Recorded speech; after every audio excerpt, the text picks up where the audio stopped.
We immediately kick things off with a flashback to Rain's childhood when her mother hid her from Kagan. Rain tells us a basic recap of how Rain is a Dhampir, and she tells us about Hitler and his rise to power. I wasn't expecting a history lesson on Hitler here. I think pretty much everyone knows about Hitler at this point. Thankfully, they give us a quick rundown on Rain being a Dhampir, so we don't have to worry about the character being shrouded in secrecy for half the movie this time. Then we watch as a train full of Jewish people makes its way down the rail until it's come to a stop at a station where Nazi soldiers are waiting for it. When the train stops, the Nazis unload the train cars, and they march the people down the road until they come to a camp. As they walk the new occupants past the older workers, Rain narrates to us about the evil of the Nazis. Again, I feel like this is common knowledge at this point. But wait, the resistance pops out of the woods, and they attack the other train.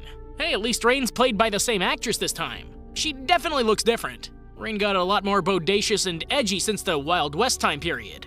When the resistance members notice that Rain is actually on their side, they make sure not to fire on her. Eventually, Rain runs into the commandant, and he tries to ram her through with a piece of rebar. Rain easily overpowers him, but she doesn't notice the Nazi that snuck up behind her. The Nazi shoots her in the back, and her own blood managed to splash onto the commandant. Rain takes care of that guy, and she rams the rebar into the commandant before feeding on him. When she leaves the train car, she finds Nathaniel, Vasil, and Magda, and Nathaniel introduces themselves to her. Rain doesn't warm up to them very quickly, but Nathaniel pieces things together. The resistance members open the car doors expecting to find weapons for their cause, but they end up finding more prisoners instead. They bring the prisoners with them on their way to the camp, but back in the train cars, the commandant is still alive and pulls the rebar out of his gut. That night, more Nazis arrive to investigate the scene, and Lieutenant is the one to discover the commandment. Back at the resistance camp, Rain shows up to eat dinner, but Nathaniel points out that she can't rush perfection. Rain can't help but be cold-hearted in her reactions, but they quickly move on to conversation about their next plan.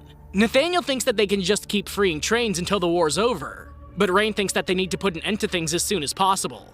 By the end of their conversation, Rain has had enough, and she decides to start heading out. Meanwhile, the lieutenant arrives at a Nazi camp to question the doctor, and he finds that the doctor is cutting open a vampire to research it.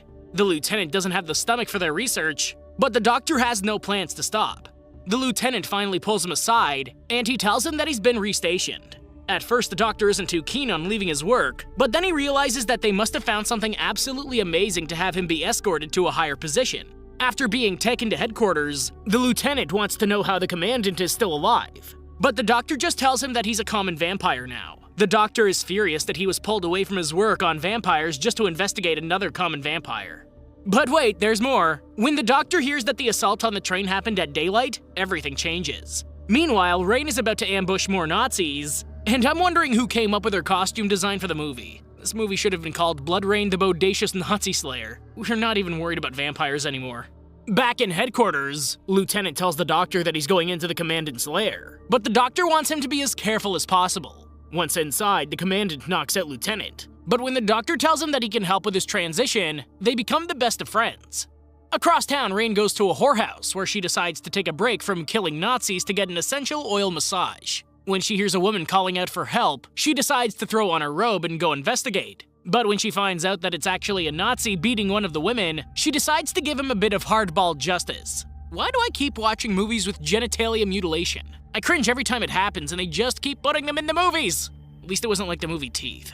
That was a nightmare. Meanwhile, the doctor is playing chess with Commandant, but the Commandant seems to be struggling with his anger and patience. The Commandant wants the doctor's help in healing, but the doctor tells him that it isn't an exact science per se. The lieutenant believes that they should take action against the Commandant, but the doctor reminds him that the area of science is his expertise. Back at the brothel, one of the girls decides to give Rain a complimentary massage as a way to say thank you for handling the soldier. Go figure there's a spy in the brothel. The whore is trying to exchange information on Rain for a chance to run the bordello. That's it? Not a very ambitious one. When she comes into the Commandant's office, she finds dead bodies wrapped in linen, but she jumps right to her business. At first, the Commandant's response is very lackluster, but this tune quickly changes when he realizes that Rain is the one that he seeks. After getting the information out of her, he comes over to her and feeds on her blood. That's what ambition gets you at a time like this, apparently. Everybody backstabbing everybody. Somehow, the Commandant's able to get a whole squad of Nazis to the bordello before Rain gets her happy ending. When Rain sees the Commandant, she finds out that she's essentially his mother in the way that she created him through her blood. When she takes off, the soldiers open fire, But Commandant reminds them that he wants her alive. One of the bullets manages to graze her though, and the doctor rushes up to the balcony to collect a sample of her blood. When the doctor gets back to headquarters, we find that the traitor's been reanimated and locked up. The doctor tests her immunities, and he points out that her immunities are less than the Commandant's. He wants to make it so that she's immune to every aspect of threat. The doctor ends up getting seduced by the traitor, and he comes straight into her cage. When she attacks him, he splashes her with holy water and stabs her with a stake. Just as she dissolves to dust, the Commandant shows up and requests his presence upstairs. Back at the Resistance camp, Reich tries to gather dynamite and anything powerful enough to kill the Commandant. But Nathaniel realizes that the Commandant is more than a common vampire. He's a vampire with the entire Nazi army behind him.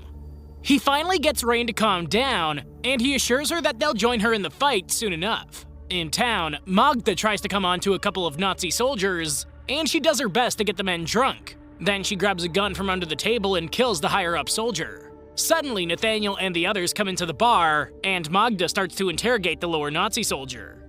Smooth. There's definitely an Inglourious Basterds vibe going on at times. In fact, there are quite a few scenes that I swear I've seen somewhere else. And now, all of a sudden, Magda's actually one of the code breakers that can break the Enigma code.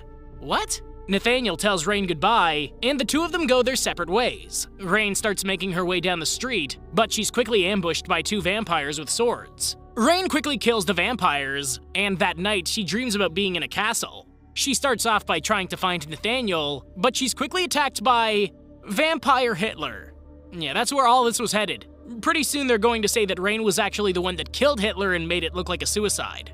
Across town, the Commandant pays the lieutenant a visit, and he tells him about how he wants to put his tracking skills to good use. The lieutenant understands that the Commandant is talking about making his powers even greater by becoming a vampire. And he tries to put up a fight. It's useless as the Commandant sinks his teeth into his neck. Eventually, the doctor arrives to check in on the new patient, and they use a vial of Reich's blood to help the lieutenant track her. Across town, Nathaniel comes across Reich's lair, and she seems to be letting her guard down a bit until she sees that Nathaniel has invited other members to her lair. Once Vasil comes up to meet them, the lieutenant appears, and he demands answers for what Reich has done to him and the Commandant.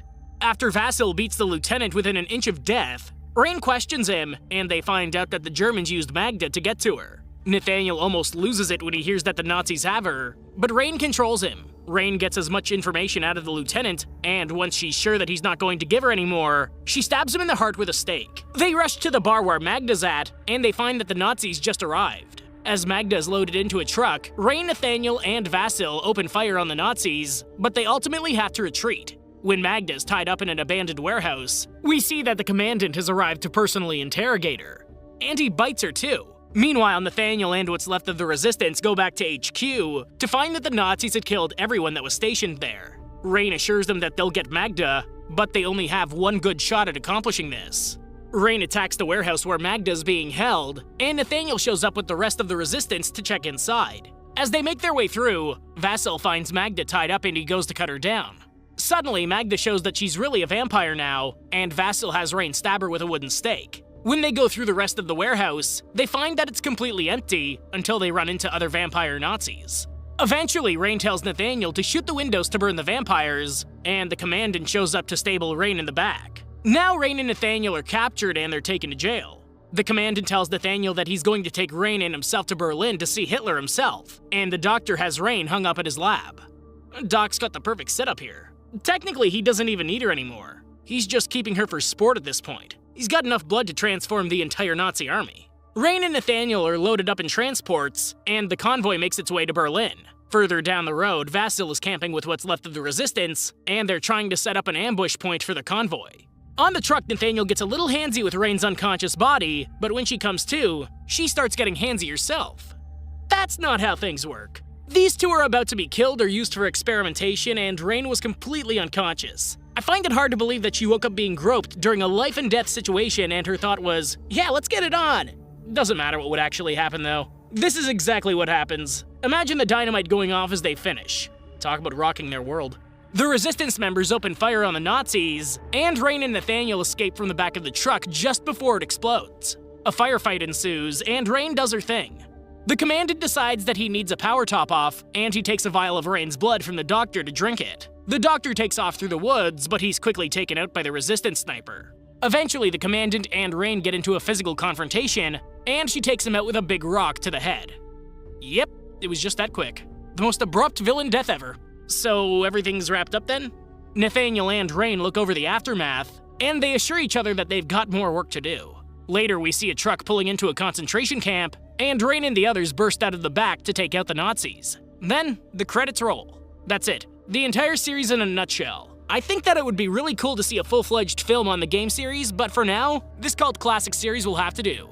Give it a shot. Thanks for watching, and I hope you enjoyed the video. Don't forget to like and subscribe for more like this one. Comment what you think I should watch next, and I'll see you in the next video.